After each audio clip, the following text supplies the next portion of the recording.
canal télé. Nalingi canal télé brody. Nalingi canal télé. Natala canal télé brody.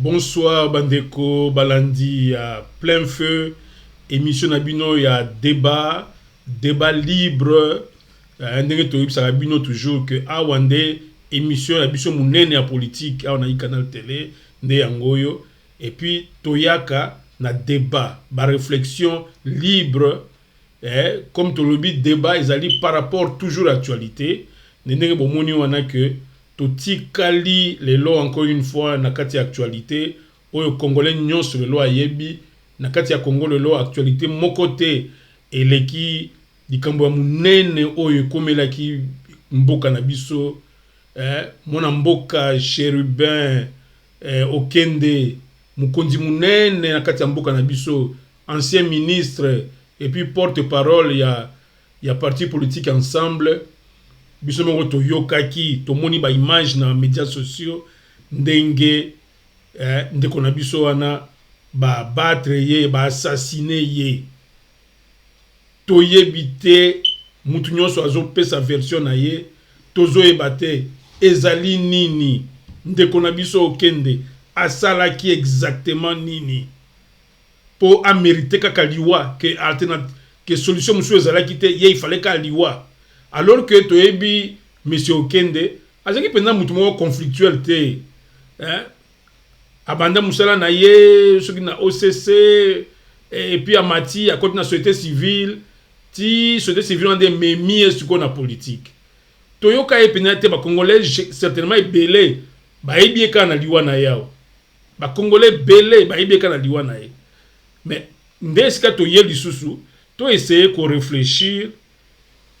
Comme les autres avons une étape d'investigation, na otuna na bandeko na ngai, bo reconnaître wana monsieur Arthur Mambo aza na côté na ngai oyo ya droite et puis monsieur Gabi Kitoko pe ba fidèle au rendez-vous, tozangi lelo madame Gisèle Osambia azali un peu occupé, tolobi pas de problème, rendez-vous na bana Congo tokozangisa te toye.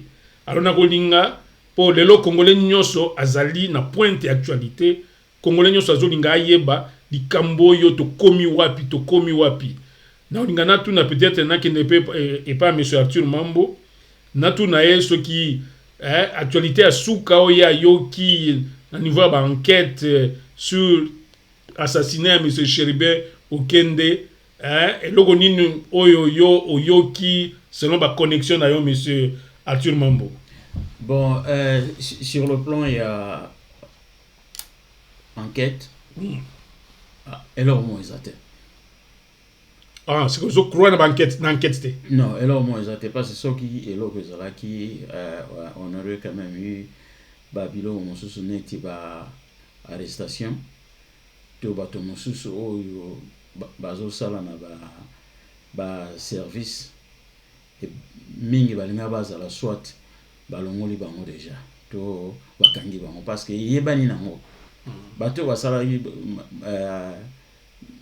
makambo wana baza na bato mosulte baza ba agent ya ba service na biso eyebani alors bao baza ko kamba biso bayebi alors bazo zela nini po bakanga bato wana bazo zela nini po ba peut-être ba ko baza no procédure za niveau ya justice batika justice c'est ça la musala na peut-être procédure moni lokuta o totika na justice c'est ça la musala nango ce justice ngo ezala ki engoza la néo mais le justice ngo ezate.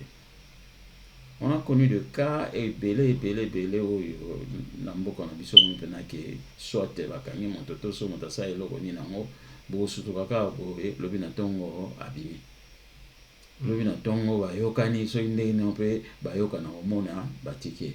Alors il y a déception parce que la bande d'ici là to comme déjà une semaine depuis liwa ya papa ya bato mobali ya bato mwana ya bato babomie kaka ndenge wana bakati bomoi na ye kaka ndenge outi koloba wana likambo yango ezalaki ya nini oyo ifaleke epousse bato baboma ye eza eloko te ke moto akoloba na bato non c'était un accident non ntango ozala ozwi moto soit ozokanga ye na kingo tozoluka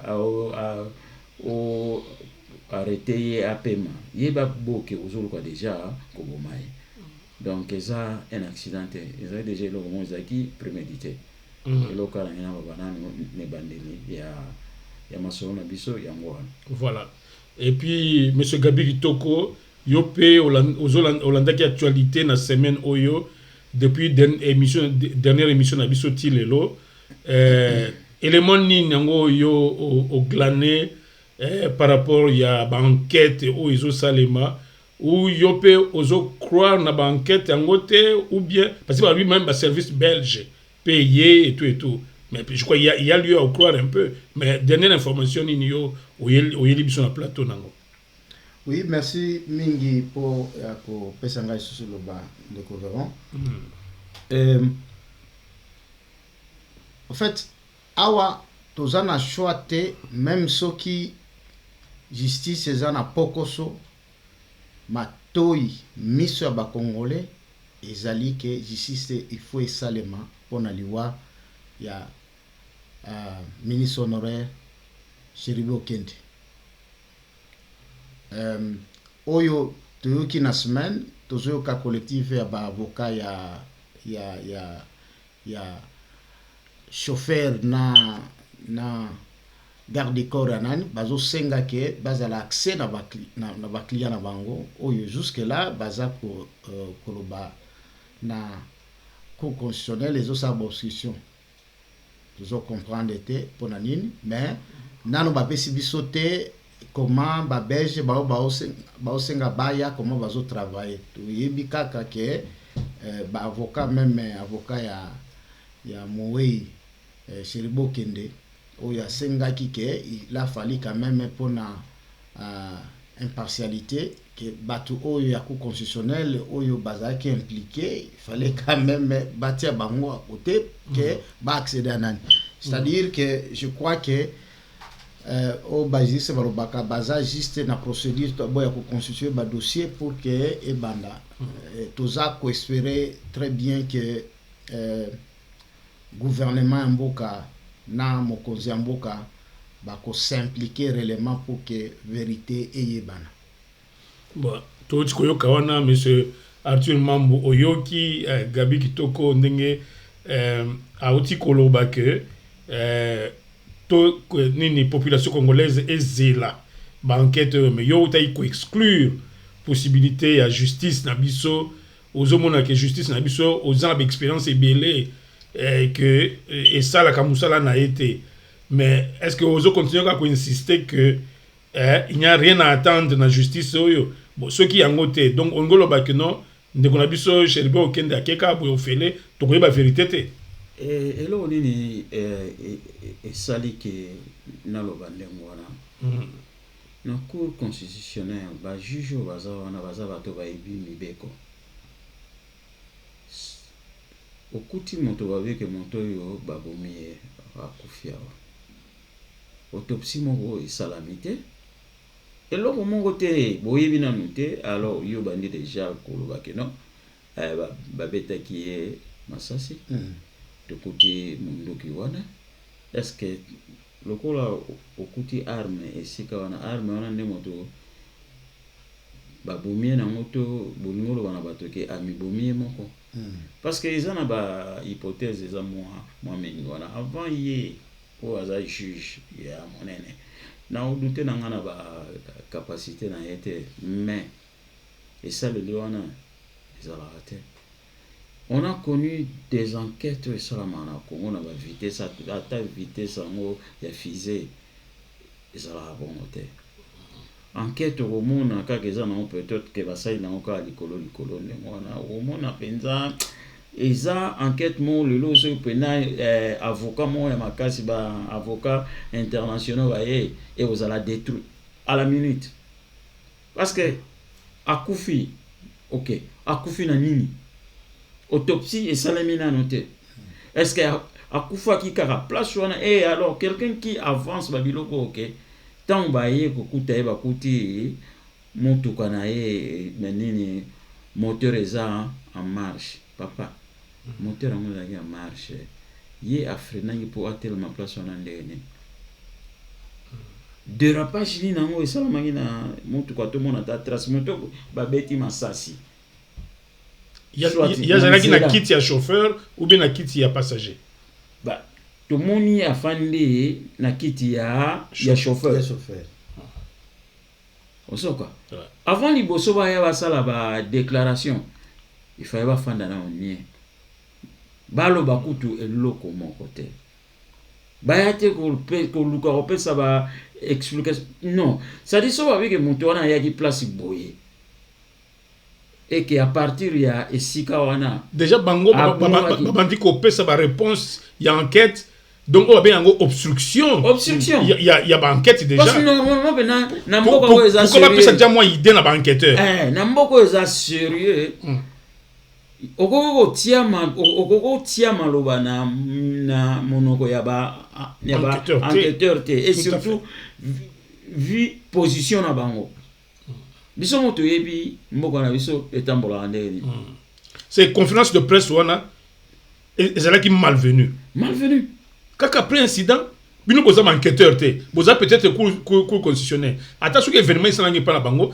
baza ba juriste dès que événement esalemi c'est fini équipe enquête ekiti na terrain et bandi musala na yango mutu moko te aza na droit à parole botika ba enquêteur basala musala na bango oui parce que ezala oza juge ya cour constitutionnelle oza na likolo kuna azape na baconseiller azape na bato bakoloba te conférence de presse oyo ekoki kosalema te ese basalaki conférence de presse wana na volonté na bango moko qui a alors cautionné eloko wana mpo esalema na nsima na ngolo bazalaki kobomba nini au point même ya koloba que non qu'on mettre en garde ba média qui attention boloba mingi te parce que bo mettre population na kati ya psychose et tout ça pourtant qu'est-ce qu'ils avaient à dire déjà ça? Mais c'est ça c'est-à-dire toujours vivre na mboko yo on aura tout vu mboka moko on aura tout vu notre Congo donc toza ko perdre mboka tozo perdre biloko nyonso tout ba valeur nyonso zokende ti totikala suna eloko moko oyo ezasulu tobenga mboka ezate ouais donc monsieur Gabi Kitoko sikoyo yo pour apparemment au pesa qui au l'accès que aux pesa confiance na ba institution judiciaire na biso mais moi élément oyo yo moko pe au mona ki vidéo na conférence de presse parce que il est question maintenant il y a crédibilité à banquette aux Salema nde sikoto moni moi kimia ndo ça ozela ka que non ba belge ba ye voiture na ye voiture de luxe ba ki ozo ba enregistrement nakati mais tout le monde déjà que non cour constitutionnelle et banda ki ndenge nini que bango baza ba enquêteur te attention que baza ba tu à justice eza bango nde ba simbi dossier na minute c'est pas ni procureur on a simbi dossier pour cause la yete alors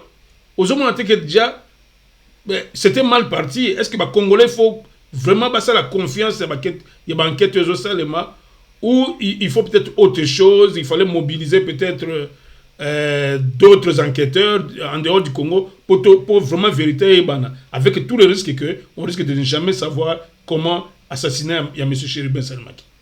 Oui. Je crois qu'on a le baki na confiance déjà na juge par exemple au bassin non parce que directement gouvernement Nanzela a président de la République ils nous ont promis même que bakosala recours na banqueteur ya libanda pour que ba assister to ba vérité c'est là où on a l'oublié que matoya ba congolais miso ba congolais eza kotala bango bazo zela justice et salema c'est-à-dire quoi que o nyonso bazo sala parce que ndengo tunaki que eloko ni ozolekana tolobi ke tozaka kaka na phase préliminaire to mona ndi bazo constituer ba dossier alors tozozela to mona couleur elle to komona bikeno non équipe telle ezali ba annoncer biso nde tokomona. Et puis gouvernement faut yeba ke ba congolais ba ko laisser faire te soki ya tshebelekaki peut-être ya chérubin ba ko laisser te parce que baza déterminé réellement tout ce pays parce que président république a lobby que non en tout cas il faut limezala to équiper leader ya parti ya Moïse Katumbi a lobby qu'il est prêt même à financer pour que ba recourir même à moyen mususu pour que tout le monde. Alors nous voulons que tous les moyens s'il faut utiliser même ba satellite et consort ezala mais justice na biso soki bazo kende de gauche à droite déjà et comme on a pour tout le monde to kane le baki parce que parmi baoyo baono bana déjà baza tout d'abord suspect parce que bango moko ndenge ba simplicité et puis koya kokoloba non il faut boza la calme il ne faut pas envenimer pour que ba révolte la population là pourquoi il y a moi bino koloba que non laissez-nous faire notre travail tout simplement un point très et puis même lieu scène scène où il y a meurtre est-ce qu'ils ont gardé le lot parce que tout le monde a rapporté que dès qu'incident mo salami police ya en secret persona ti ba investigateur ba doit être tout sur élément nyonso ba forensique ba koya ba zui ba parce que on a des scènes soit disant il y a crime mais est-ce qu'ils ont même sauvegardé na minute sinon tu tout le monde a ba photo na internet ba tourner ba ngaka tout le monde qui a mobilisé nyonso tout le monde qui commente est-ce que la police et ya kesika oyo soit disant dans lieu crime na lieu ya crime bazana bagante bazosimbisi mutuka mutuka bakena mutuka basimbisimbi nyo sona za ko effacer ba trace parce que ceux qui ba misapie comme ebele okoye bate ya nani muto sala ki action ça c'est grave ba enquêteur ba ya soki ba lobi ba se fier kaka na ba empreinte na ba biloko nyo soteza comme déjà faussé et vous allez déjà biaisé le moko et le monde en terre à moins que le rôle à tout yibi ba satellite ezarana likolo ba royana ba image mongo donné que azala qui place bon à l'heure bon parce que c'est ça simple oui kaka na numéro ya portable na ba roye ba ko localiser géographique mais c'est gagné azala na herbo azala ki wapi na herbo azala ki wapi mais alors ko banga nangeza nini so comité na ba niveau na ba élément oyo ki ko pointer directement na ba commanditaire nango to koyo kaka makambo comme non pour des raisons de sécurité de l'état moyen to bimisa suba makambo oyo ekozala te yangwana nde ba congolais ba ko linga te ele ça c'est ko problème nango eza mabe nango ezali ba gestion ya ba gouvernement mikolo oyo so ba lingi ba masquer eloko so ba moni ke ba commissariat au pied du mur ba oyaka na élément o bango ba oyana ngo o ezaki ça dit soit ba benga famille ba solo na famille ba ko s'arranger c'est parce que tout est bien non moi je crois que cette affaire est ampleur mususu ampleur même Katumbi surtout parti na ye ekotika te au moni déjà ne baba yango ba ko banga nani Katumbi lolo ko banga nani baza ko brouiller situation comment ouais ba bana pouvoir ba lobby au fait la opposition lobby bango tu vois. Alors, si Kosoko Tali, comment Batouana pouvoir baza agiter pour comprendre pourquoi baza agiter Makasibo tout le bango ba juge ya cour constitutionnelle pourquoi ba comme ba agiter Makasi ndengona ouais so bo abi muto ayaki place boye ba enleva qui est place wana so bino bozana katite bo comment agiter pourquoi so boyebi eloko te bo koma agiter pourquoi tika bae ba osala basala et puis même équipe ba enquêteur tongi to assister na ba conférence de presse na bango de temps en temps depuis jour wana enquêteur principal ou bien inspecteur principal même on a poto ezaka bongo pour ebi que population ezo zela moi depuis la solution ko ba que non ezanga enquêteur principal bundé na dossier to commune étape tel tozo zela peut-être ba forensique ba uta na poto bazoya ou bien ba uti kokoma mais bo zela biso tozo déjà tous les premiers éléments et d'où même les premières arrestations, on pouvait déjà assister à les premières arrestations, hein, tout ça soupçonné et tout. C'est comme si c'est seulement son chauffeur qui est arrêté, non? Non, pas seulement bazar. Non, pas seulement son chauffeur. Mais interpellation, Zali, même Peter Tchani a interpellé parce que tu t'as qui est confiant. Mais ça, c'est. On a appelé la terre plutôt qu'on faire taire. Mais si Peter Tchani n'a pas été au lieu du crime. C'est pour le faire taire. Ouais, alors que Atutaki avant. Maintenant, le problème est Zanini. Il y a un autre Zoloba que na niveau ya gouvernement. Bango balakaki. Je crois même bande konabiso ba journaliste, je sais déjà que bazo travailler dans des conditions beaucoup difficiles déjà parce que moi moyen ya ko faire taire bango bandi déjà avec Peter Tchani mais il faudrait batuna mais une semaine passe ni enquête ça à quel niveau parce que le gouvernement a promis. Il ne faut pas asseoir comme dossier moko. Je crois même nazongele loko au tunaki kurutu arti même battu ensemble ce que comme une négociation politique pour que le banon gouvernement boyebi kaka et comme makanini bonani ba que ils auront affaire avec la population congolaise.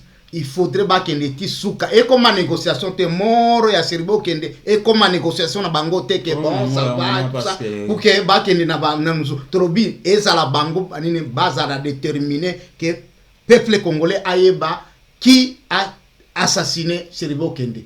Ko banga la situation nyonso eza ya mwana parce que oyo ba omema benda molai ba olemba. Surtout bende molai to ye na moto bi bon ça va moni eza moko eza makambo ya l'état pour des raisons ya sécurité ya l'état ça ne passera pas. Non parce que bazaka parce que ba meka toujours te ba meka permis na ba meka ka bozindo ya mai aujourd'hui on était au tiete ozo mekana oui parce que siko elo ni ba sa mai eza pembe ba oluka nini ba yindisa yango ba yeba boake lo boy simbité ba découvrir tika na on a tout bimsana oyo parce que le pauvre garde du corps babani ko bendele ba singa milai ti bakangi o mona pe bato ne mona mingi ko mona leng susu e ko sa kana erreur mo ya maloba ba ko sopele li babe wana nyonso to pe ba ko bomba na boloko afandi sur bato motorokola Jean-Marc Kabundu malgré que justice le ba ki bo pesa liberté provisoire kende nda kona bagarda ke toujours na boloko bongo yoka monto ozano ka ya ndemona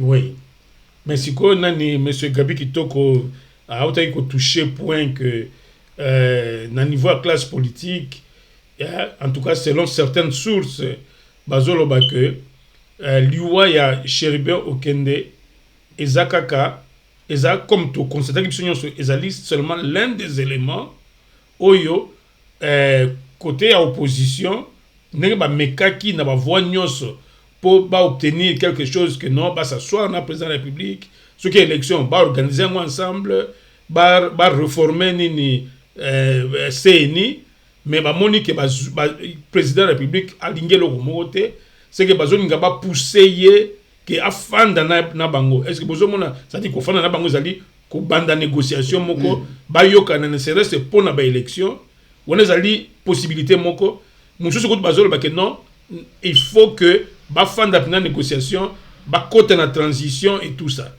alors bozomona te que non avec thèse wana que opposition de ezali à la source ya nini ya ba élément nyonso bazoloba kwa mutu et peli moto quand je dis opposition et cause à la PPRD kwa mutu et peli moto ba kidnappeur ceux qui tokoloba te que c'est ça gouvernement mokonde abana ko monter élément ba sala ba enlèvement na nini na kati ya kisasa ya ba nini ya ba rein wana alors le comme de souka musu ya makasi ya nini ya liwa ya Cherubin et puis toti koyoka na kotia mo élément awa ya Rwanda pe kaka au même moment on ba biloko ngo nyonso ne Congo peli surtout qui ça c'est peli moto wana Rwanda pe lobby azo zongisa ba troupe na ye na Congo baza déjà kutu na est mais balobi mbalo mpenza bakoya kotambola guerre mpenza boye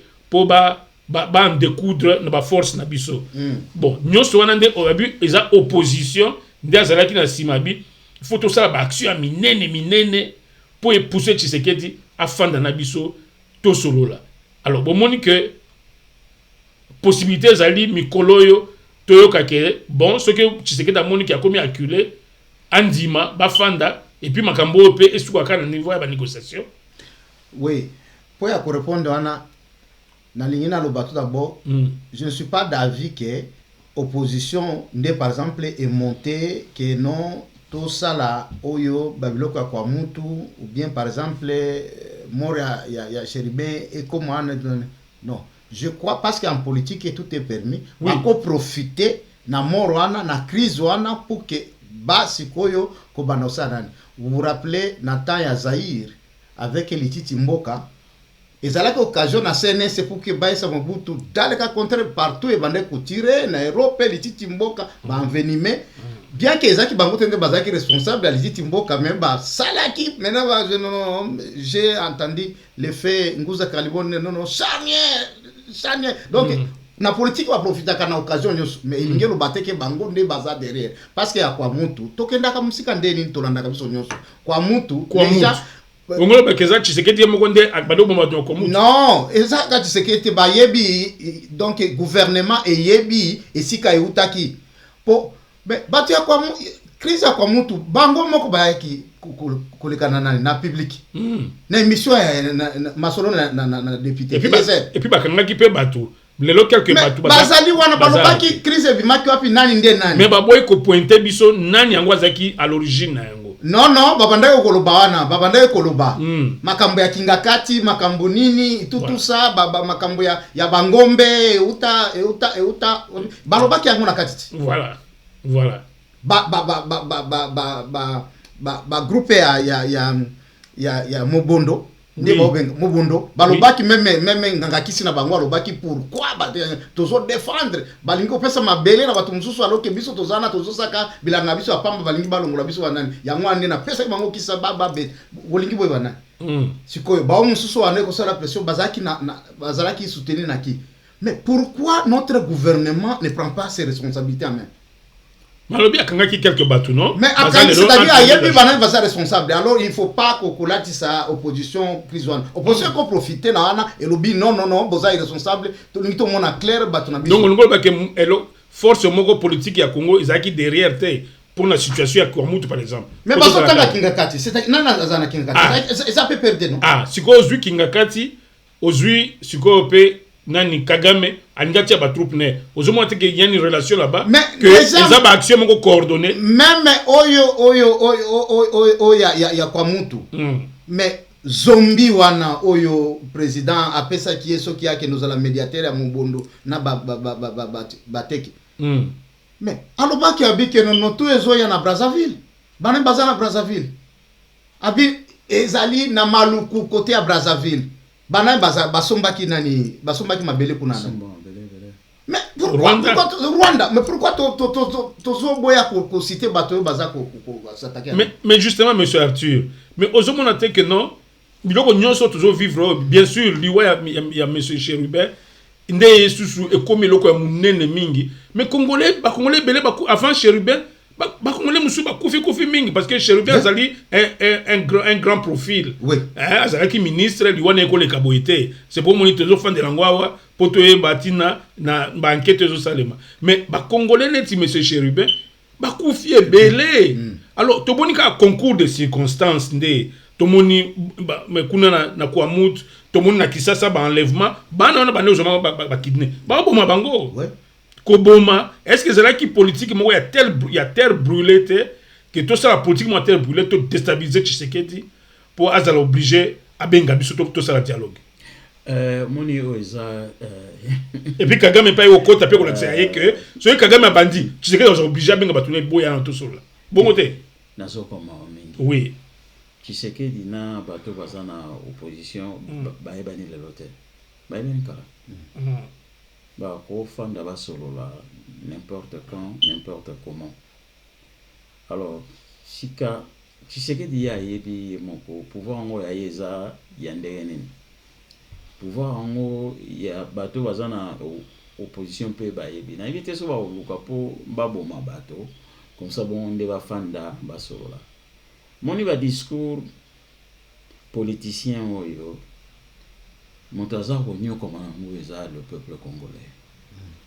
Le peuple congolais a onyokoma mingi. Le peuple congolais azokufa ebele avant que que guerre ya parce que d'abord liboso ne tout la fois passée moyibi kaka ya misolo ya ba congolais ezoboma congolais ya mingi ba distraction oyo ezosala ke on sentir yo mo que comment est-ce que mboka ezokende na dérive ou soit eza déjà na dérive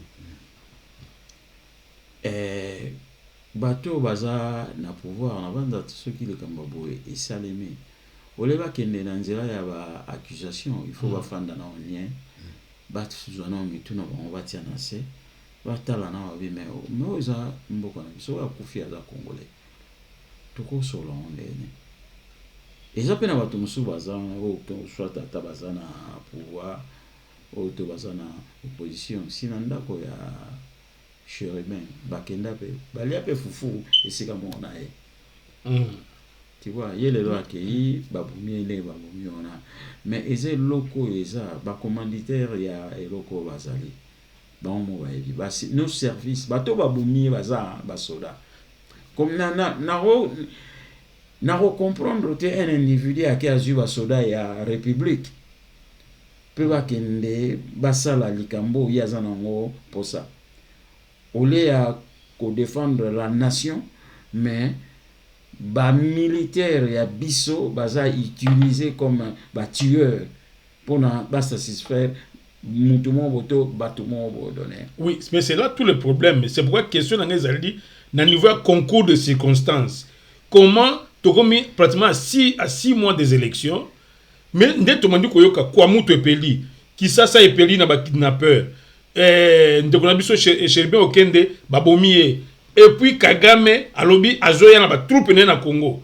Mais est-ce que boza analyste botala nano c'est pourquoi vous montrez que non mis sikoyo comme que ne mingi na côté opposition ba dit mais on il faut zaka opposition non ou soit alors ou soit le pouvoir l'opposition na Rwanda ba on surtout baza nzungu moko parce que bon on dit que tu es payé quand même tu sais que na Kagame lo ba ko dia sani moko non balia sani moko papa ah bon mais total na no côté mususu po ya Kagame koya oui il faut pas nyonso kaka totia kaka na côté opposition pendant que toyokaki message clair il y a un président africain je parle il y a président kenyan oya lobaki bako bimate na makasi alors que même chef de l'État a reconnu que Bango Bakenyani baza ko soutenir depuis Bango Bayaki ba M23 baza toujours pour avancer pour occuper le territoire.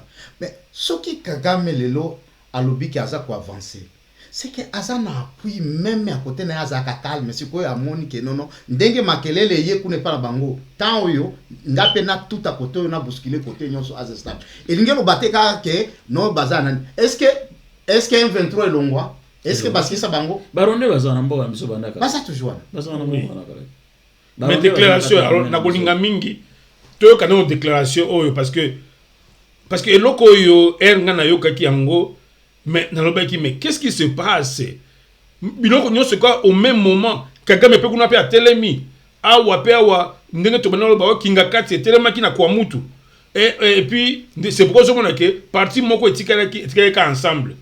Non, certaines bouches bazo attribuer peut-être ce qu'on liwa onde na ensemble moni pour abi que non kwa mutu ezalaki Kabila ensemble ça dit kuna ya boma nani Chérubin et que Kagame peut quoi linga ya tia ezali façon ko tia Tshisekedi na coin mur. C'est cela le problème parce que et l'objectif final c'est quoi ko tia Tshisekedi na coin mur et pour négocier arracher ce qu'ils doivent arracher, notamment une transition, peut-être aussi moussikaté. Ce qui va qu'il y a une négociation et que la négociation va mettre à l'ordre du jour que non, il faut revoir toutes les lois qui ont été adoptées pour la CENI. c'est fini l'élection ça me soute parce qu'une loi ne se fait pas d'un jour à l'autre au moins baniki va remettre en cause notamment ba loi où ils ont adopté dans CENI organisation de l'élection ils ont salema et entre temps ceux qui bandimi si tu sais que diango ça signifie donc que l'élection au salema et ceux qui l'élection salemité ba au sein une transition. Alors, tous les gros poissons, bah, côté le gouvernement de la transition, moi, schéma yango wana. Mais dès que ma victime, bah, eko na kati, bah, chérubin oyo, na bande ko na biso ko amut, bah, moi, je pense que ma victime, bah, na nzela ba politicien. Ngala lo babo n'anglais ba lo babo, zabolo alala fanda na kati ya ba détail. Oui. Moni ba discours nyoso to yoka. Bazolo na likolo mais détail exact. Détail nango c'est quoi? C'est là on est ça. Seni azana mbongo te. To yoka d'abord ye moto azana na moto ya seni alobike ba opesa ye mbongo te. Donc au moins que tu sais que azo cause pays que azo même sur l'élection de côté. C'est ce que tu voulais dire. Élection et aux alate. Na yebisa pourquoi. Ah bon? Élection exact. Allez-y. Il faut voir au moins une affaire à 500 millions de dollars. Dans le moment où tout ça. Ils doivent au moins avoir une affaire à 500 millions de dollars. Bazana barrière, ya ba magambo, et salamakala, ba machine et belle, ba biloko belé. Bon, budget. Non, ils ont raté. Budget d'abord, ils ont prévision. Et ça t'est que batia mbongo quelque part. Mbongo ça t'est. Bon, ils en ont Congo. Mais ils ont la Kadima, ils ont la Nicolas Kazadi, ministre de la Finance. Bah, moi, je pense que non. Tout est en marche. Tout va bien. C'est que ceux qui ont un problème bongo, bangangi balo bango déjà. Azolo banena. Ngai. Oui. Ba yebi na bango suka na ngo ba ofanda ba osolola. Batika kola les sabiso nde pongi. Parce que on en a marre. Mais est-ce que vous faites d'avoir un intérêt de Tshisekedi? C'est ça le problème. Tshisekedi Azo Boya parce qu'il y a que l'opposition est arrachée, et puis surtout, base à contrôle et CNI. C'est pour dire que Tshisekedi ne peut pas accepter une Liboso. Vous continuez comme ça, le président. D'abord, Liboso, c'est quoi? Bateau was en CNI. Tu es bien sûr dans la loi électorale na biso ezaki bato ba parti ya opposition faisait la représenter na au sein ya CENI. Mais mamsou bazali banda. Mais opposition ezala susu na CENI te. Bato baza na CENI oyo bakenda na kombo ya opposition. Basomba déjà bango parce que ba parti ya opposition atika bango aboya bango bato wana déjà basomba bango bato wana bazata. Donc il y a une crise, il y a une crise. Il y a bato wana bazata na PVT oyo ke bakoki ko brandir boye PV ya parti politique na biso yango oyo batinda inga awa na zalawa bazana ngote. Alors comment au rôle bakeloko wana ekozala crédible?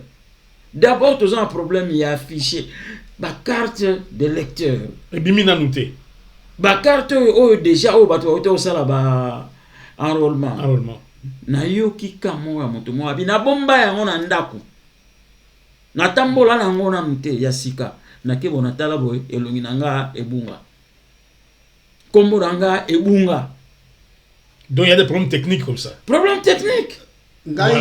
Ngai côté aspect oyo na lingaki na soulever et analyse ezali ya koloba moment oyo tozoloba ke oui peut-être opposition eza commenter ba coup pour que batia président au coin mur comme ça pour ba côté en négociation pour que ba transition est salement.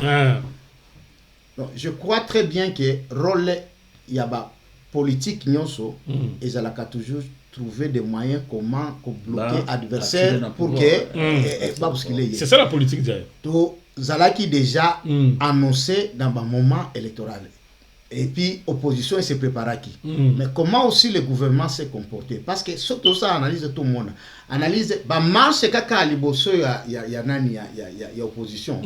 Le gouvernement a perdu quand même a pédale parce que répression zalaki. Oui, hasard radical. Hasard radical. Et ce qui fait que directement, vous ne pouvez pas dire que c'est le bateau responsable à coup. Bango, ça qui va technique, tout le monde arrestation en cascade. Bon, le gouvernement doit intimider. Mais ce que ça peut intimider, cela ne veut pas dire que l'opposition sur quoi qu'il faut créer, par exemple, guerre ou bien qu'on crée assassinat. Mais ekoki kozala toujours kaka na moyen de répression ana bobandi sikoyo pour que to faire taire, alors il faudrait subir par exemple peut-être opposition ekozonga parce que ils ont salement ezali pe ko bangi sa opposition que non moko akei lobi muso akokeni. Pourquoi on ne peut pas faire cette analyse et tout le monde kana côté opposition parce que déjà biloko neti o ya kwa mutu wana kutu toyebi yango po tomoni eloko eutaki euti kati gouvernement azolinga kaka ko s'attaquer te na ba cause mais a commis siko kulka prétexte ya pembeni bakende ko stopper ba yo baza responsable ya ko alimenter bato ya kwa mutu wana pour que oui parce que baza na appareil à pouvoir baza na armée baza ba étouffer yango bakanga kanga mais bas 8 ans peut-être pour l'incompétence quand même. Oui. Incompétence. Ou en plus incompétence parce que même le gouvernement n'a pas intérêt que avant l'élection, ils ont préparé la situation de ça parce que imaginez au près opinion, ils ont bien l'économie est malade, franc congolais, non qui Mikolo après adresse à Nicolas Kazadi et franc congolais, c'est comme si politique en politique, c'est-à-dire la crise est totale. Tout est permis. Ouais.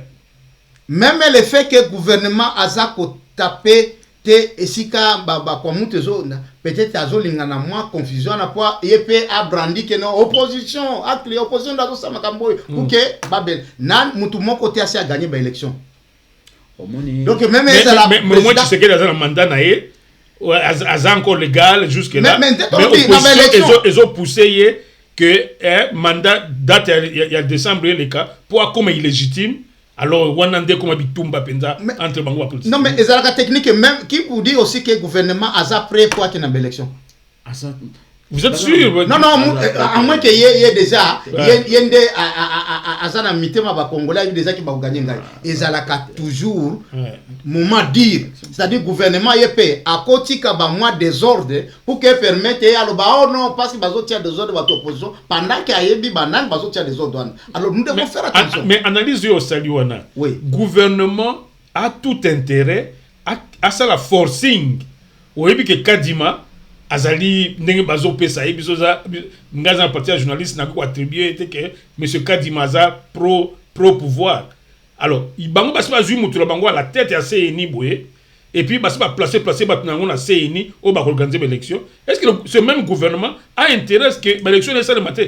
Il y a qu'on a besoin de basi la forcing noki donc comme en décembre l'élection ça le matin net eu de pesa zo le ba aux majorité mbaloyo basa la majorité la bango ba nommer ba député et puis moi tu sais que d'à passer par exemple donc il n'a pas intérêt à ce que l'élection ça le matin au contraire il y a même attend bon ko defa pour l'élection ça le matin te nalobi wana ezalaka mangungo mutu nyoso amisalaka nalobi o bosani na temps Zaïre papa imbatika biso il y a pas match mais alors que le pouvoir il y a maréchal et allez bazo élection toute élection bon élection ezama malgré que yoko tia batunyo sur le bique non na ko c'est que pour la impopularité pouvoir ko banga élection c'est ça ko banga non seulement ça même ceux qui osana système na yo bio ko contrôler mais oyebi ba revendication et ko tali banda na ba contrôler et ko ki ko créer une pression et ko profiter mutunos voilà na ba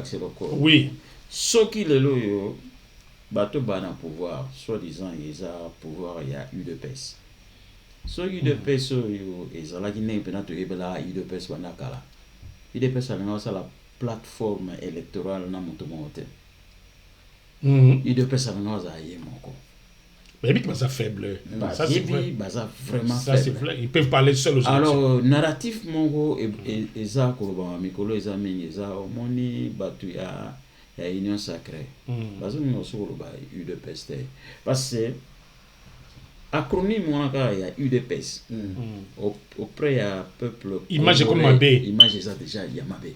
Déjà très salé. Le même parti politique au Bazana plateforme on en a UDPS. Quand on est à l'Omwaka et pas à Kabila, barotika pe les sous UDPS, baokima les sous. Pour pona bango le pouvoir ezakaka, pouvoir kututé, ba diembela wana ba lera na bango. Osomona. C'est-à-dire UDPS nenga azawana ngala lo bango, wona ezaka ngane na bango. Papa Etienne akenda na UDPS naye. Le roi nenge Franco akenda na OK Jazz naye. Le roi nenge Rochero akenda na Afriza naye. Papa Wemba akenda na Viva la musique naye. Oui. Donc UDPS comme parti politique ezali sous-souté. Oui. Mais c'est justement l'argument oyo toki ko expliquer attitude il y a président de la République. C'est-à-dire que aibi que non Nasna joue déjà possibilité ta boyebi ka bitumbo le kaki pour la composition ya bureau ya CNI société civile au côté aspect ya ba religieux au bango ba na kadima au ba catholique ba yaka na mutu na bango yo ti majorité salemi que non moto ba religieux a passé yende kadima. Bon tout ça alors il y a perdre avantage ça zuyo boye ya koza déjà parce que mutu ya ko sala ba résultat wana ezali président ya CNI. Bon, Batouné soit en place. C'est vrai, il y a une inquiétude que l'opposition est boy qui participe à CNI et au sein que non est décrédibilisé par l'élection. Ouais. Alors, il que non, alors il faut que nous benda bango mais benda bango de parce que l'opposition mukolo koya et ko exiger que non, il faut revoir organisation même la loi ou so voter pour la CNI, il faut to zongelango à zéro. D'où opposition avait tout intérêt à bousculer le président. C'est pourquoi bazo pe ça les observateurs mususu bazo lo bakeno ba bousculer d'autres monde même ba innocent ba chérubin ba koufi on attribue ça plus à l'opposition. Ani non tout ça to créer chaos ou eza logique à chaos. Comment même Kagame pa anja ko taper ka mikolo yo ko pe ça argument ya ba intérêt moi et tout ça. Kagame c'est que c'est le fameux chaos ou opposition na ennemi na biso Rwanda balingi bacha Tshisekedi au coin mur. Non. Hein? Notre classe politique ouais ils ont créé situation ils ont créé un biso parce que donc c'est l'opposition. En tout cas ce n'est pas le pouvoir. Non. Pouvoir pas en kati. Bon quel est l'intérêt du pouvoir? Il y a créé il y a la pérenniser na pouvoir. Combien de singa mulai? Le combien de singa ça ne profite pas à Tshisekedi parce que dès qu'on dépasse décembre Tshisekedi devra négocier tout avec l'opposition. Mais il sera président. Mais qui même ko négocier na tawana. Mais on se rappelait kaka. Bon c'est possible. Pouvoir oyo ezalaki Joseph Kabila a déposé qui na kati ya IDPS non? Ouais. Alors on est mais qui kozwa premier ministre c'est qui encore là. Oui, les jeux politiques congolais. Oui, nani ouais bon voilà. Alors Nassina annoncé le moment ya nini ya ba FRDC, ne ba zo dénoncer un autre élément ya kutia feu na Congo parce que qu'est-ce que le Rwanda va venir faire? Intera moins tomoni était ndé yango ba zo ba ke ezal lokuta mais siko na ngina tia élément ya FRDC après tout sur un plateau, to essayer ko expliquer encore un peu plus de présence paix intervention paix à Kagame na politique intérieure c'est sa façon d'intervenir donc il y a des troupes ceux qui baillent sur comme guerre alors na guerre pays eza na pète pour que na élection de donc tout ça nos éléments et puis de tozonga.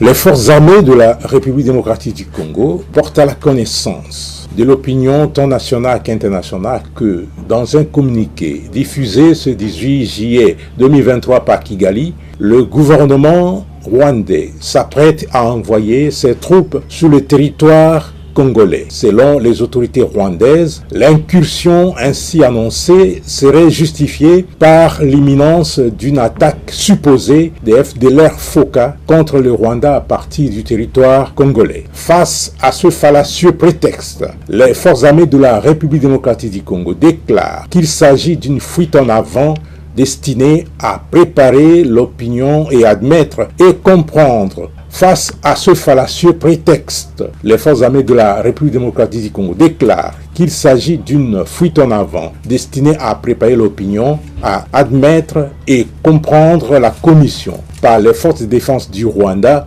d'autres crimes crapuleux et actes de violence ignobles pour pérenniser mort et désolation ainsi que l'insécurité et la terreur dans la population congolaise. En effet, les forces armées de la République démocratique du Congo tiennent à préciser que déjà actives dans plusieurs localités des territoires de Masisi, Nyiragongo et Rutshuru, en République démocratique du Congo, les forces de défense du Rwanda veulent, par ce communiqué, officialiser leur présence sur le sol congolais afin de cacher et effacer de la mémoire collective tous les crimes, massacres et autres atrocités déjà commis à Kishiché, Kalake et le 16 juillet dernier à Bukombo dans le territoire de Rutshuru où ces terroristes ont fauché la vie à une vingtaine de paisibles Congolais. À ce propos, les forces armées de la République démocratique du Congo, qui condamnent avec véhémence cette duplicité et cette ruse qui sont depuis toujours la seconde nature des forces de défense du Rwanda, indiquent que tout en étant respectueuse de tous les engagements internationaux et de l'intégrité territoriale de chaque pays, notre armée ne permettra jamais de servir de base arrière à la déstabilisation d'un pays voisin à partir de notre territoire, à l'instar de ce que les forces de défense du Rwanda et leurs forces supplétives ont effectué en attaquant et en occupant quelques localités dans le Nord Kivu. Prenons à témoin l'opinion nationale et internationale. Les forces armées de la République démocratique du Congo déclarent qu'en cas d'attaque de manière officielle du territoire congolais par les troupes terroristes des forces de défense du Rwanda et leurs laquais du M23, les forces armées de la République démocratique du Congo se réservent le droit de répondre très vigoureusement. Voilà. Est-ce que Bomoni a voté que ça c'est un jeu politique Kagame pe ayi kokota na kati le fait que bazo mona Tshisekedi azo kende le autre en juillet, août, septembre, décembre kokoma et Tshisekedi peut organiser ses élections.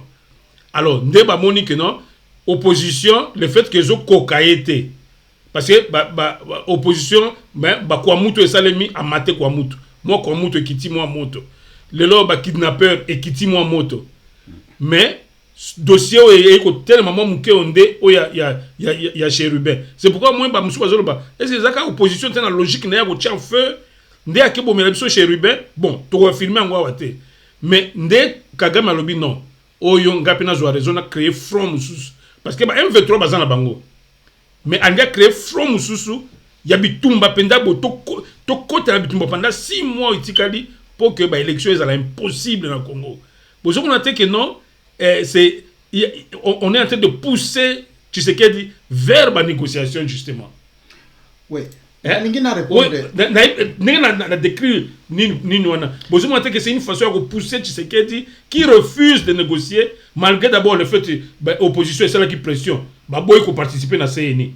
Et croyait que bon Nani, et puis la pression diplomatique des autres, non, tu ne peux pas aux élections comme ça toi seul, il faut que les autres soient aussi là pour contrôler.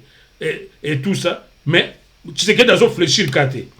Mais, vous avez montré que non, Kagame Pengaya Bakisaou Yaye, Bitumba pèse sur le territoire congolais, tu sais que donc a comme bloqué à cette élection, pour bango bango tout le bakini. Tu fais dans la table, alors soit faire dans la table, et si les combats de négociation, si les combats moulay.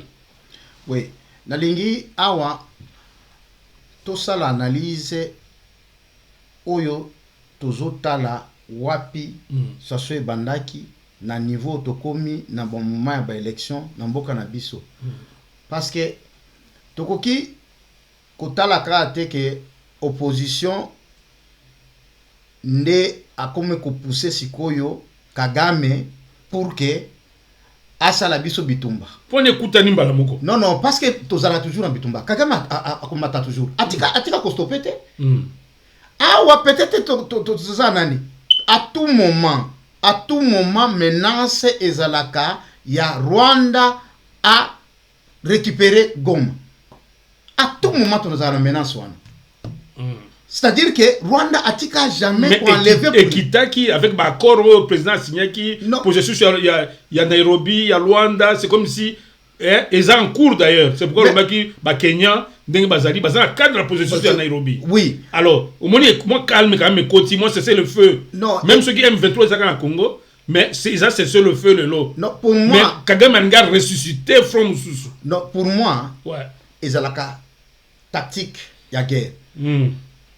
C'est-à-dire que à un moment, ceux qui bat pression, ils ont surtout communauté internationale et tout ça, bataille. Mais ceux qui à moni qui a un vide, ce qui est vrai, Kagame profite na situation oyo ezole kanasiko na Congo. Yepe à moni que na ta oyo tikanga pe na ouvrir front na ngai parce que adversaire a commis un peu na ba agité par rapport à ce qui se passe na terrain. Et adversaire na eza nani eza Congo ou bien le pouvoir directement ya place ya président Félix.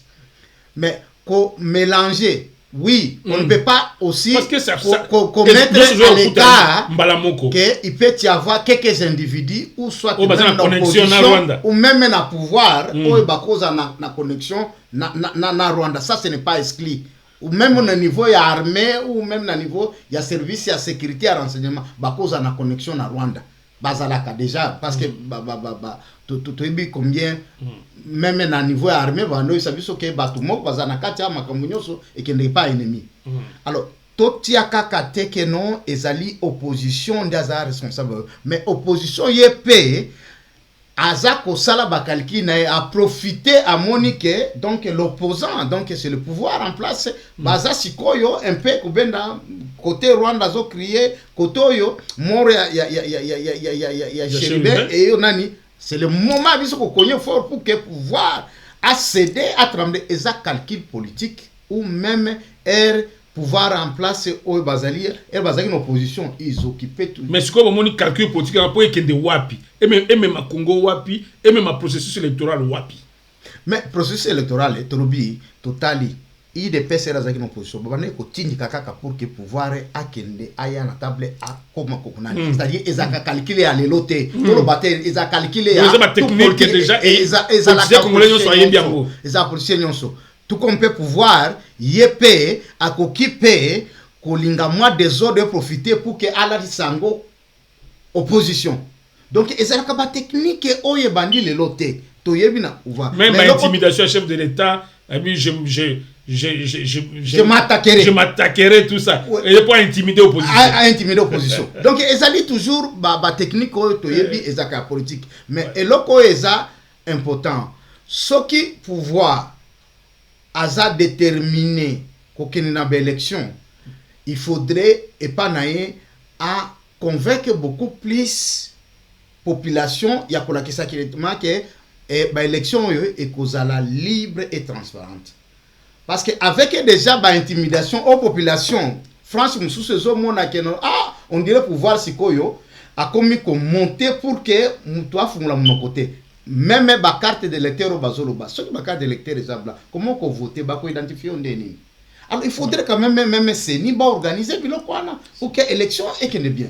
Bon voilà élément mususu na mona ki monsieur Arthur Mambo asekaki awa et na lobaki makambo économie il y a dollar et tout que c'est comme si gouvernement salimo musala a yeko remonter handicap mususu tozolo bakaka kwa mutu tozolo ba kidnapper na kisasa tozolo ba liwe ndeko na biso chez Rubin et puis tu koloba tu ba guerre ya est Kagame ngi so zonga penza na ndenge ya propre susu bitumba penza nzoka peka na kati kaka mboka front mususu économie malade franc congolais chuté mais c'est pas que le gouvernement sali moins fort mikolo sali moins fort mikolo dollar et mati non et non franc congolais mati oui bien nazo sekate mais ça passe na motema ndio to fandia wa biso to fandia wa to lera na biso ko leza la opamba wa nos frères et sœurs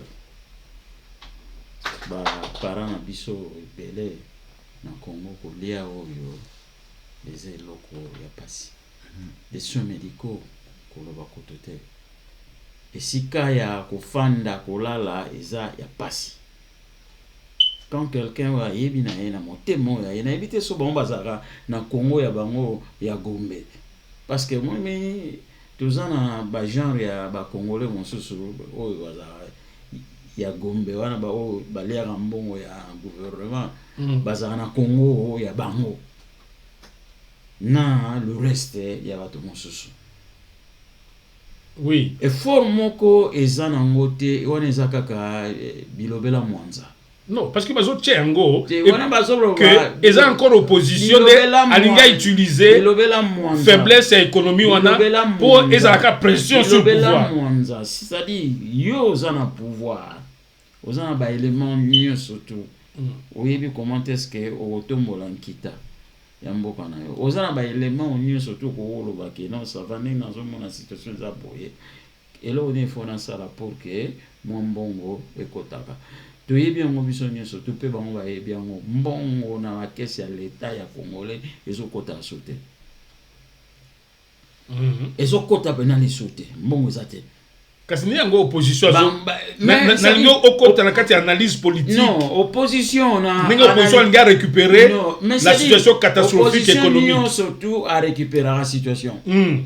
Olinga te opposition nyonso a récupérer situation na mambebele neti nini sur le plan il y a économie a récupérer situation pouvoir d'achat économique pouvoir d'achat ya batu eza ma monter a relobela makambo ya ba relation internationale ya biso a relobela sécurité c'est ça l'opposition qui peut alors pour critiquer opposition ce qui a critiqué na comment yoka mon langage mon ezana biso kuna mais azaka ko critiquer ba ya pena ba solution opposition aya na solution si ba élément ni nango oye azana surtout opposition à Congo so eza opposition ya awa parce que bango basaka ba dossier chado cabinet oya biso basali banda fayulu leloyo azan nulle part akoyela no solution nini il n'a pas les chiffres to fana total parce que à l'époque il y a Mobutu tant on a UDP César Nenganyamaza UDP tozo yoka gouvernement ya Mulili oyo ebenga maka shadow cabinet bazana ba ministre na ba noma pe banini pe batwana bafuta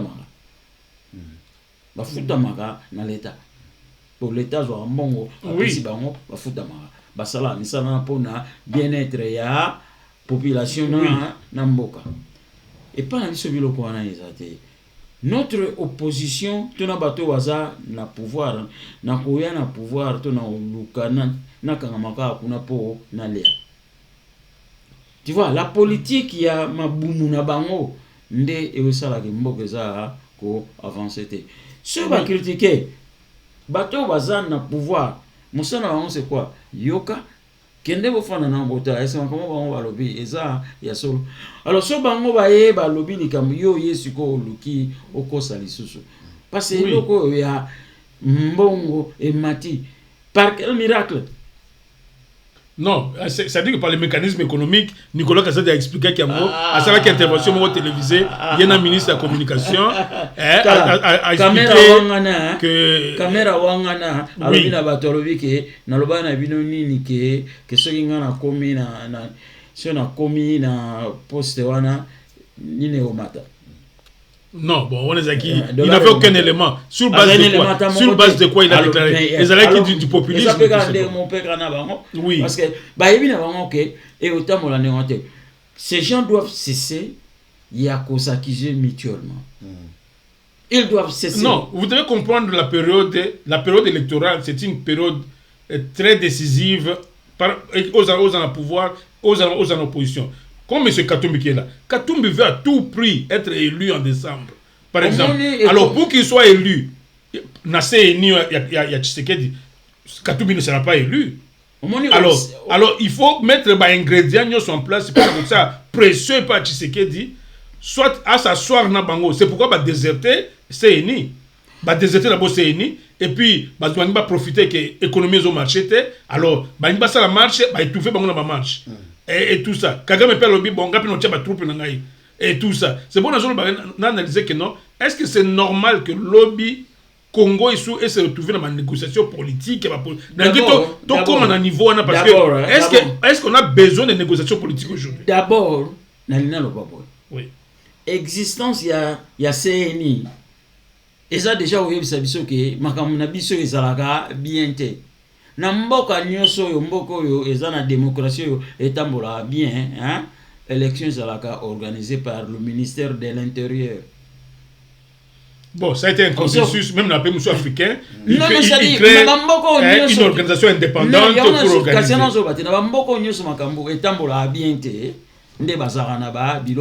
Voilà, pour nous soupçonner le gouvernement, comme ministre de l'Intérieur, Peter Kazadi. Peter Kazadi, nous avons dit une opposition qui est dans le non, c'est-à-dire ministère il y a intérieur et nous ministre. Non, mais c'est ils ont un chef. Non, à cause d'un chef. Ouais. De fonctionnaires de l'État, basé à politique.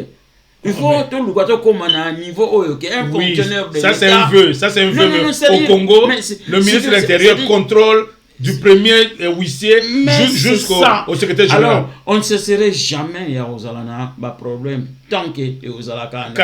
Naba oyo baza na opposition le so va commis na pouvoir de Koutana. UDPS Zara. Tout à fait. UDPS prônait quoi? L'idéalisme. Non, l'IDPS aussi voulait une CNI indépendante. Non, avant cela, Bazalo Baki, gouvernance en monsieur Zalabo. Lelo ni Salemi. Bako eka nakata motamborante. Le pouvoir. Oh oui. Là, si on fait un bilan de Tshisekedi d'ici, on risque de dormir. Le pouvoir pour le pouvoir.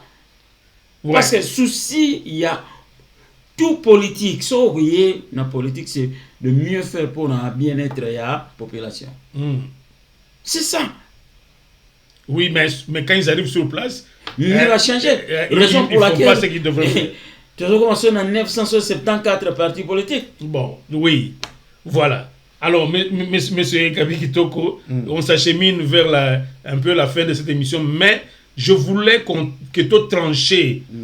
Parce que, et là, comme ça, toujours mona, toujours qu'un de vers rencontre les politiciens sous bino mo boyebi que rencontre on est sous kana nini et sous kana ba gouvernement moko ya ba miyibi surtout ezokende pembe na ba élection boye okomona wana ba fayulu ba comme ba vice premier ministre si pas premier ministre okomona batu nyonso oyo bazwaki na chance te okomona même coup sur coup ndekono ya Kivu kombone kiminga hawa Shadari akota la gouvernement wana. Imaginez-vous mon gouvernement moko omona na ba Shadari yo omona na ba professeur nani non ouais conseiller ya Kabila tu ando bossa la bango nani Bochab.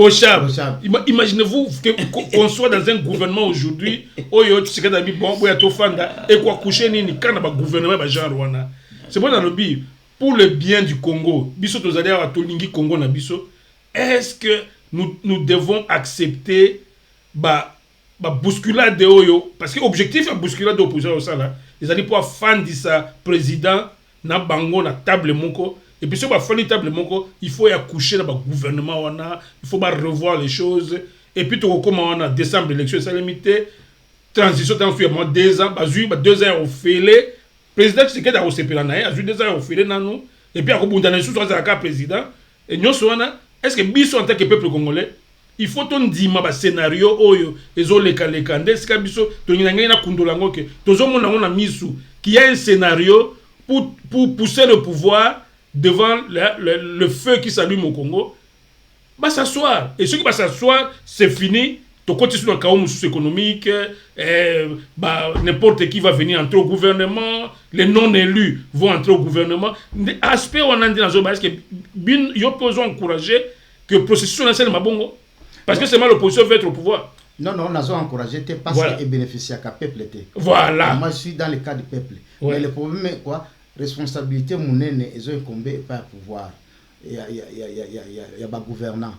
Pourquoi? Parce que ceux qui ont gouvernement est convaincu que peuple que, en tout cas, l'élection est libre et transparente. Peuple a permis de te bilo kwana. Peuple n'a pas te élection et token élection. Est-ce que aujourd'hui peuple a prêt à soutenir le gouvernement que token élection dans ba conditions ezali?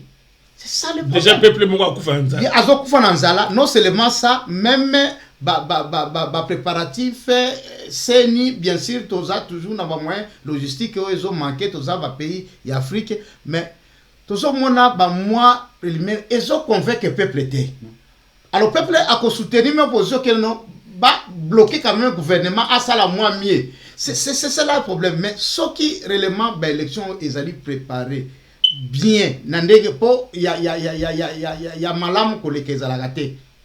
C'est une œuvre humaine. Mais il faut ne fisquer moins climat et confiance. Est-ce que le peuple va se dire que ceux qui a voté, Moutouana Nde à Koleka? C'est ça le plus grand problème. Et je crois qu'ils ont la responsabilité à pouvoir, Fati, on va quand même restaurer l'état de droit. Ceux qui, peuple baza kozwa ba élément peuple a causé la simana et ce peuple a simana a bloqué. Tout le monde qui gouvernement nani pouvoir ôter kotika nani kosilisa ou bien kotika ngona force. Il y a Joseph Kabila. Mais peuple n'était même là qui. Avant de glisser, peuple lobby allez, la constitutionnelle, au copima, au kosani, pas azaki forcé à une élection précipitée, dit de komona à comme une bande. Parce que il fallait Joseph Kabila à se représenter encore. Balbaki niet parce que le peuple azaki na simanité. Donc c'est pour dire que dans la période d'opposition d'appel à moto. Oui. Alors d'où alors to zongi la sujet na biso il y a liwa ndeko na biso Chérubin au Kende o batumusu bazolo ba toujours ba pouvoir mais c'est comme si possibilité zali ndeko na biso Chérubin azaki de sacrifié par l'opposition pour moto ya liwa na epela même ba congolais ba yina pouvoir et puis bango va faire asseoir ce qu'au président mais entre temps va sacrifier moto. Non mais hypothèse est-ce que ça tenable na mona hypothèse absurde excuse na idée na non ba koloba na temps ya mort ya Sebea opposition de tindaki que ba bomba Sebea pour que ba ça la pression. Non il faut écarter ça et puis moi je ne viens pas confirmer directement ici que c'est par exemple le président qui commande tout monde que les services à l'état ndé invita qui Chérubin Kenti. Alors, quelque part, il doit y avoir les services, il y a l'État ou bien une main auto-évité ou tu wapi pour mon toit kouf. Alors, il y a moins de batozolo enquête seulement. Mais, suspect et aliboso, et zali place au invita qui est. Et ça, institution dans le gouvernement, dans pouvoir. Oui. Pouvoir en place. Mais, n'en invita qui est. Mais alors, ça pour te zones les sous-questions, on voit maintenant que ni liwa il y a monsieur Chérubin, ils ont profité de la pouvoir. Absolument, jusque là. À qui profite le crime? Donc on doit conclure bongo. Non mais comment ils ont profité en quoi? Ils ont profité en quoi? Mais par contre on va inviter qui maintenant peut-être une interrogation. Qu'est-ce que le gouvernement gagne en tuant au Kende? Non, c'est pas le fait de tuer au Kende. Mais on peut en cherchant connaître herba invita qui bat ça l'investigation na bango bien nini et ça arrive que ba torture mutake kukufa. Donc par mégarde de akufi. Mais to ko lo ba to ça parce que et où tu ko ba torturer pour na nini azaki na information bezaki na nini na ebite soki to monoposer parole. Est-ce que vraiment vous voulez confirmer que le gouvernement ce crime ils ont profité du gouvernement? Non. Oui. Et au profiter na bango ceux qui ko profiter na bango te balinga batika justice ça musana. Ils ont bloqué justice? Comment? Non. Balinga batika, balinga baloba, to kota makambo te, to sala commentaire mo. Transparence totale. To tika justice à sala musala na ye. Mais quand ils envoient des gens, éviter ceux batinda avant to ka baton ba kinaka ba mo na zel na ba moko qui viennent alors na ba médias pour accuser l'opposition. Et l'ingolo basiko ok bango ba oya ba loba qui était opposition de azama opposition de moto ba bomier jusqu'à aller monter audio il y a mon soit disant mon Chérubin zoka audio wana ko monter audio ya ndenge wana pona nini ceux qui bazako profiter na yango parce que voilà tu vois ça dit balinga ba fanda to koloba elo côté moto parce que ça va passer instruction na bato basalaka babiloko na bango ya communication ke mutu moko akende koloba makambo te so baza na équipe ya bango bayebi ke équipe na biso yango bakende jamais baoleke sika moko te bandosala ba communication wana ke no feza la bango nde basali okuna sala ekutu boye atutaki na air boye asala. Pourquoi chercher toujours babiloko oyo yebi ke ceux qui eza ko profiter na bino te bozo ko comprendre kamone. Absolument. Na ajouté kulutuana. Mais pourquoi ezali quand il y a pouvoir ne bazo sauter les premiers pour dire que non ce crime ne peut profiter que l'opposition. Avec quelle preuve bango mamonique ça ne peut profiter l'opposition. Pour la logique il y a remettre le pays à feu à sang non. Logique que tu as développé que s'il n'y a que l'opposition qui a intérêt tout le monde mais le pouvoir pour mater aussi pour toi tu comme nini kingakati ye ezaki aspect à quoi mutu et bandaki kuna heureusement gouvernement peut a étouffé bango soi-disant et puis ba kidnappeur et après pendant que ba kidnappeur ba aussi amsa na bango nde ba kibomela biso ndeko na biso okende et puis pendant que ndeko na biso okende akufi quand au même moment Kagame abi nazo attaquer Congo bon siko gouvernement et tiango na mutu ya opposition te comment non mais sikoyo nde il faut tout ça analyse wana toloba. Et comme il y a opposition, mais opposition oyo directement ere abandika ko sala marche nae pouvoir zolinga ko faire terre. Pourquoi ils n'ont pas le droit aussi de dire que non pouvoir a un intérêt il y a ko profiter crime parce que zolinga a faire terre biso. C'est-à-dire que moi je pense que wanande pouvoir les autres s'acquiser. Ce qui va fandaka na yo qui même avis ande komoko azolo babike non. Pourquoi tozo ko explorer te na kaoyo par exemple peut-être à cause na ennemi moko à part ou ya kokaki et puis le babi non et il y a aussi un problème et que baoyo batuita que le kwana batuita qui directement avant qu'il alors je lui réponds que terrain oyo zo mema eza na place était parce que batuana batuita qui n'attend wana te eza encore une fois de plus montage zo ya na côté à pouvoir il n'y a que côté à pouvoir de bazola qui ça ya pita chani ezala qui n'attend wana te. Non, mais c'est ça le pouvoir. Il y a un pouvoir toujours suspect. Parce que ça indice. Non, le pouvoir, ils ont la qui s'acquit, ils ont fait terre. La police a bien monté. Nalobi, il y a un ndé. Oh, mais il est. Avocat na ya kenda ikuna na muto bolobi ke abengisa ki azate. C'est-à-dire que toute pièce. Ndé bato oyo paye opposition bazoloba. Parce que bazolinga ko miseler position, bazolinga ko faire terre bango, c'est que il commence même à nous intimider en tuant quelqu'un pour que to banga ton. Mais je me demande pourquoi pouvoir et koki comment na kaka que non bango basa na intérêt pendant que opposition peso mona na population ezo mona que répression eza mingi par opposition pouvoir à comment utiliser ba moyen mususu ya kolinga. Mais n'oublions pas que M. Cherubin fut le collaborateur direct du président au sein du gouvernement. Comment le gouvernement peut intimer l'ordre de Bakebomamuto, au travailler dans les bazaraki ensemble et tout ça. On sait que la politique, il y a des salles de jeu. Il y a des salles de jeu. Est-ce que Bakabwana n'est pas bien? Nous avons dit que Moukoulayaka pour la remise de prise, Bakangé les portes. Pas seulement Bakangé les portes, mais à démissionner. Est-ce que ça pouvait plaire le pouvoir? Ils voulaient l'avoir. Balinga qui va débaucher comme ils ont débauché le Tundula et Moïse Dozani.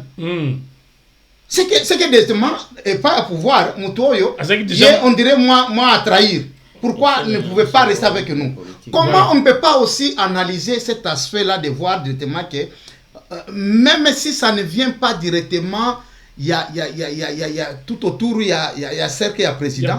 Mais ça peut venir aussi des faucons, tout autour, il y a pouvoir qui se disent il y a pourquoi choisir que je n'ai pas Moïse. Alors que Bisson est toujours en pouvoir. Mais déjà le fait que le ministre a laissé ma privilège on a pouvoir. Donc, le gouvernement n'a que non. Neti bazolo ba kesa di échec bo bilan za mabe to kufa biso nyonso yes ko abimi pour se racheter libanda ala kisake non ya zo partager bilan na biso te alors bako sala na ibite ngo bakisa mo eloko fa n'oublions pas que on est en ba nungu et bandaka au sein ya union sacrée katumbi zana no na kati Augustin Kabuya a sa la déclaration ce bilan sera partagé. On a Kabouya. Ah oui. Bon, voilà. Ce bilan sera partagé. Au gouvernement, bah salaire, c'est comme au bimi pour ma propre libanda. C'était normal, c'était quand même normal, non? Non, c'est-à-dire non. C'est là où on peut reprocher aussi à Katumbi. Mais non, tu as accepté d'entrer au gouvernement. Tu as accepté d'entrer au gouvernement. Et puis tu quittes pour que le bilan soit seulement pour celui qui est resté. Non, mais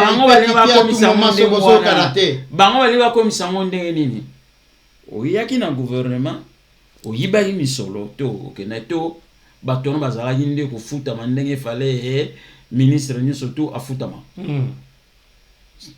Mais et comme era élection bino bobendani ko sumurela échec et pas na oyo va salir yango présence na bango na gouvernement na bambongo bango baza kozwa na gouvernement to lo baboye bazaki kofutama ba salaire na bango. Bon, c'est logique.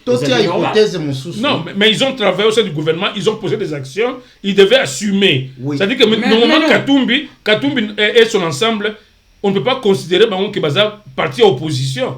Parce qu'ils ont été au pouvoir. Le bilan du pouvoir, c'est leur bilan. La lobby, opposition, ils allaient atteindre le Congo. Non, tous en Matata n'a pas participé. Fayoulou n'a pas participé. Mais en tout cas, ensemble doit prendre le bilan du gouvernement Tshisekedi.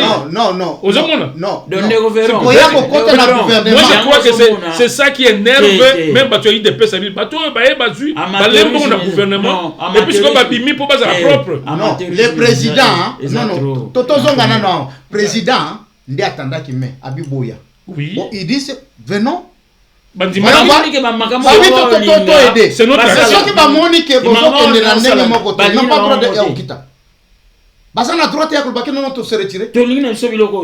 alors, une autre hypothèse me vient en tête. À supposer que le pouvoir a pensé que le ministre Séribin a tripoté qui pendant sa gestion avec quelque chose. Des convoqués qui est, interrogé. Parce que nous ne savons pas. Non, l'objet, il y a convocation dans les alaki. Il y a ça, la clé, il y a bien comme a quitté le gouvernement. Comparer patrimoine. Mais peut-être, déjà dans moi idée que peut-être Azouaki Mwambongo à l'État et Kenda Ikula. Là, j'ai dit toujours dans la côté. Oui, mais ça dit que era au la clé, au comme nous bongo minko le kasu il fallait aux anango de Yanin. Ou peut-être action judiciaire en banda. Mais c'est ce que nous disons. Maintenant, on a un cours constitutionnel. C'est une procédure normale, je crois. Oui, on a un cours constitutionnel. C'est comme Bayo Baïki ko kidnapper, Bayo Baïki ko enlever. Voilà, c'est des bandits. Mais c'est ce que nous disons. Peut-être qu'ils sont allés lui interroger et dire que non, Mbongo tel Toyokaki et Zaki Boye, les Kaki Boye. Expliquez-nous comment on Zokango. Qui sait ça? Ah bon, possible. Qui sait ça? Qui sait ça? Pour dire que non, le gouvernement n'a aucun intérêt naïe. Mais qui sait? Qui sait? Qui sait? Le gouvernement pour nous mater que notre réseau a menacé parce que nous avons fait. Peut-être que Bayokaki, dans leurs droits, ils se disent non, toute ces pression. Comme ça, tu vois qui ça que peut-être alimenter qui partit naïe ou bien salakini parce qu'il avait un ministère oyo ils allaient quand même à poids. Et un ministère clé pour dans le bas. Et un ministère oyo les lois société netioyo académie yende à dans le temps na époque il y a Mobutu tout ça on a papa mon ministre il y a transport les rona commissaire d'état et qui était vive. Et que il fallait voir son baba avion ba DC10 sur Babylone na mbongo et ibama et son baba te Mobutu na stade du 20 mai azo sala meeting na miso abatu bo aloba et que biata ba ibara nyonso tout obe que papa on a tika la zuko zonga na politique ti akufa. Oui, parce que eza ministère clé eza na ba mbongo yo ebele le transport ya mboka. Alors, tout le monde a yebi et l'oroni les a peut-être tout comme peut battre un dossier. Tout comme peut battre un dossier. C'est pourquoi par la bite, net yo quitter gouvernement biso, mais au profiter que la bambongo bongo boye. To azokate to. Azangisi bango mbongo, il fallait bango bazo. Ba comment le ba yo donc on commence à voir des pistes, oui. Donc on va que non to écarter gouvernement ça n'a intérêt mon côté. Alors que c'était un ministre. Oh, il y a un ministère de transport, capital. Tout à fait. C'est qu'il y avait des dossiers Voilà. Tozo yo quand même Babiloko a rétro-commission, il faut qu'on le dise, c'est quand même. Il ne faut pas que nous disions que le gouvernement est sain. Mais rétro-commission. Peut-être on lui disait les rétro-commissions. Et lui, il s'est entêté. Ça peut être une menace. D'un côté, il y a pouvoir. Parce que c'est l'homme de Azara déjà quoi il s'est battu n'a pas menace mingi. Oui. Mais et puis même Yemoko en tout cas que paix à son âme, il s'est même pas confié dans parti na que non t'as le dossier moko bozala ki boye pour le lot parti na ya bimi ça va secret. Non ba comme ça boité ils sont politiques comme ça ningo. Comme ça te. Ce qui est comme na témoignage na banini de bakoya. Que aibisa biso boye que il y avait un dossier au gouvernement qu'il avait opposé par exemple au premier ministre ou bien au chef de l'État, Babylon Mwandengwana. Parce que dès qu'on nous dit ça, ça peut changer beaucoup de choses. Non, Bako ça mais Bako ko bimsaka na public boye wana eza affaire d'État. Affaire d'État. Ils sont hommes d'État. Ils sont hommes d'État. Mais Bako qui kopé ça dossier wana par exemple na ba justice na nini ke bolandela. Ou bien comme justice bazana ngo confiance na justice ya mboka te Bako pesa na libanda bike nono il y a un tel dossier. Nous sommes au courant. Affaire d'État. Ou même les médias internationaux un jour vont raconter ces choses. Bon, alors tu comme il peut mener souka na ningi bo tirer moi conclusion chacun monsieur Gapi Kitoko. En tout cas toujours tourner toujours autour il y a ombre oyo monsieur Feu monsieur Chérubin atiki nakati ya mboka ombre na ezo planer kaka. Alors pour tout ce que c'est émission to ningi to ce c'est susu na ombre na ye bo moni dossier oyo comment toujours kende wapi est-ce que tolobaki que non justice ya Congo et ça la musala bien te mais est-ce que vous avez une recommandation alors parce que tu as dit déjà que justice ya Congo ne fonctionne pas. Ce n'est pas dans ce cas ici forcément il faut fonctionner si c'est le pouvoir qui est fautif. Mais quelles sont vos recommandations alors na appareil judiciaire, na gouvernement et peut-être même na parti na je sais pas. Si au cause na moi ma recommandation à niveau na. Merci recommandation est cause ngate. Moi je crois que ezali avis pesa ko adhérer na peuple congolais belé oyo baza intéressé à comprendre tout un ministre a assassiné comme ça. Moi je crois que ba congolais belé baza derrière déclaration en gouvernement na président de la République oyo a monaki parce que déjà ba congolais belé ba yokaki président yemoko aza ko mettre ba réserve na justice na biso. Alors comme il a dit que alingi a faire appel même na ba expert ya libanda pour que transparence ezala na dossier oyo ya enquête eza dit bienvenue ngai nalingi na susu appuyer que pour que quand nous se sentir à l'aise parce que déjà j'ai un ping-pong que et bandit déjà entré et puis et bandaki mingi côté à pouvoir il faudrait pas ayo kabati opposition ana c'est-à-dire quand oyo bango bazo réclamer ndeko na bango ya parti na bango ya kei que ba rejoindre pe ba proposition ya ba expert banani parce que même ceux qu'on fait partie ba belge peut-être opposition comme on a que non peut-être pouvoir a déjà des mèches avec les belges et consorts nous voulons aussi que les français alors tolingi réellement que ezala et lokomoko oyo et kozala il y a compromis entre les deux camps pour que les experts en abaya to yeba réellement qu'est-ce qui s'est passé. Mais aussi qu'il y a un danger si par exemple les experts français accusent le gouvernement et que les Belges disent non. Mais le pays sera encore à jamais divisé, non? Non, on ne peut pas les accuser comme ça. Bakoya avec les preuves, non? Non. Si les Français trouvent que tout ça, je ne pense pas que les Belges vont contraire. Parce que Bakoya a colobaté dans Maloba. Ils n'ont qu'un intérêt. C'est seulement le premier est que ceux qui ezali kaka babese basali et que l'opposition maintenant tout ce n'est pas ça va recourir à information mususu et pas ba français ba pesi bango sans que base na kati élément ndé cause la contradictoire entre les deux. Parce que Babi Moïse Katumbi pour la Suisse nayo il est même prêt à mettre son argent pour aller expertise et un monde entier au bazar disposer dans matière baya c'est yo encourager ngo. Moi je dis que non pas seulement il y a Kanaye là je ne veux pas seulement dire que na Kanaye oh yo peut président le baki il faudrait parce que c'est toujours l'extérieur. Alors bako yo kana ce qui y a bon ba américain peut baya Yé peut accorder, ok, bon, baisse bazalana, merke pe bazala, comme ça ils nous font un travail, je crois que ça. Parce qu'ils sont toujours extérieurs. Donc il faut enfin pouvoir quand on a imposé loi na été. Non. Il faut ba yo kapi ba proposition il y a opposition pour ba tiens ensemble ba harmoniser alors ba tika ba enquêteur ba pesa la conclusion après. Ouais. Monsieur Arthur Mambo ba recommandation na yo na likambo yo comme makambo ya liwa ils toujours complexe. Na yebi que ça facilité mais eloko nous ont recommandé pour to comme na moi issu moko ya parce que informe congolais ont une information. Mais est-ce qu'ils s'assurent que tu as information ou bien aux recommandations ou ils ont dit que ma piste est brouillée mais là on est yo lingi et ça les mapo congolais ont information sur nandenge ezali